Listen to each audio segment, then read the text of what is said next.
Bonsoir, Monsieur Sidik. Bonsoir aux éminents companélistes et à toute la galaxie africaine. Je salue l'Afrique, je salue le monde. Permettez-moi de présenter mes excuses à vous, surtout aux millions de téléspectateurs, parce que vous savez que je suis généralement ponctuel. Et là, voilà, il y a des travaux qui ont été engagés. Je pars de la maison 30 minutes avant. Je suis à 10 minutes de l'Afrique Média et je fais 1h30 pour arriver. Donc vraiment, je suis désolé.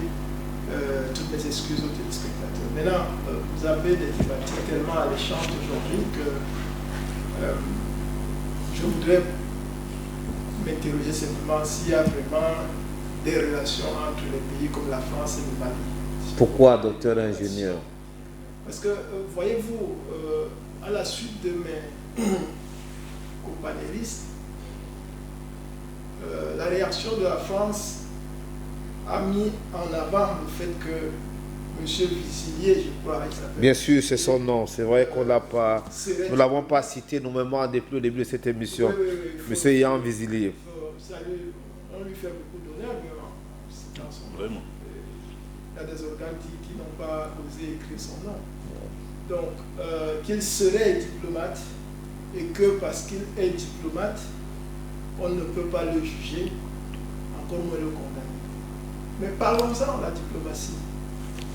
La diplomatie, elle n'est pas née aujourd'hui. C'est une affaire de l'Antiquité.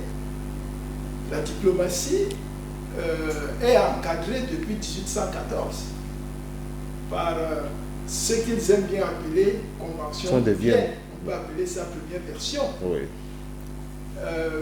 Mais ce document avait tout prévu, sauf des choses extrêmement importantes pour les impérialistes. En 1961, et quand je dis 1961, on voit bien la période, n'est-ce pas, par rapport aux pays africains. Vous savez, 1960-1961, c'est la période des indépendances. C'est la période des soi-disant indépendances pour les pays africains. Quasiment tous ces pays-là. Donc en 1961, on révise, j'appelle ça une révision de la Convention de Vienne pour spécialement inscrire l'immunité diplomatique totale. Et pour vous, c'est au détriment du continent africain ou des pays africains? L'Organisation des Nations Unies, cette communauté internationale autoproclamée, elle n'est pas là pour œuvrer pour le bien des pays africains. On veut encore quelle preuve pour qu'on commence à penser autrement? Donc, quand ils intègrent ça pour mettre en application en 1964, c'était parce qu'effectivement, ils se disent, maintenant, ces pays ont eu pour la plupart leur indépendance, mais nous devons faire quelque chose pour garder la main sur le contrôle strict de ce qui se passe à l'intérieur de ces pays. C'est quoi l'immunité diplomatique? C'est quoi ça? Vous savez, sans être diplomate de formation, là, la diplomatie, il parle de 5 missions essentielles. Ok? La première, c'est la mission de représentation que tout le monde connaît. Voilà. Il y a la mission, évidemment, d'information. D'accord? Là encore, ça va. Quand vous êtes dans le pays étranger où vous représentez votre pays, il faut essayer de glaner les informations légalement pour transférer dans votre pays. D'accord? Il y a évidemment des missions de négociation. Tout à l'heure, je pense que l'un des companélistes a embrayé sur la phase de négociation. Tout à fait, tout à fait. Sylvain de Boubon, oui. Oui. Vous avez des missions de développement des relations. C'est clair. Mais vous avez aussi une mission qui voudrait que si vous êtes dans le pays, vous devez protéger les intérêts de votre pays. La mission de protection. Alors, ce monsieur, je considère qu'il est diplomate, pour exercer sa mission de protection des intérêts de la France au Mali, quel est le comportement qu'il devrait adopter depuis qu'il y a eu la rupture entre le Mali et la France sur le plan diplomatique. Parce que depuis que le président général Assimi Goïta a décidé que le Mali va prendre en main son destin, n'est-ce pas? Il y a eu un peu un coup de froid entre la France et son pays, le Mali. Oui, vous êtes gentil. Il y a eu un coup de froid. Vous voyez que le Mali était l'un des greniers, des immenses greniers en Afrique, n'est-ce pas, pour ravitailler la France. Et cette scission-là a fait que la France est devenue désemparée en tout point de vue. Et c'est d'ailleurs pour ça qu'elle cherche par tous les moyens d'être toujours présente. Donc, comment ce monsieur pouvait chercher à protéger les intérêts de la France qui sont en train de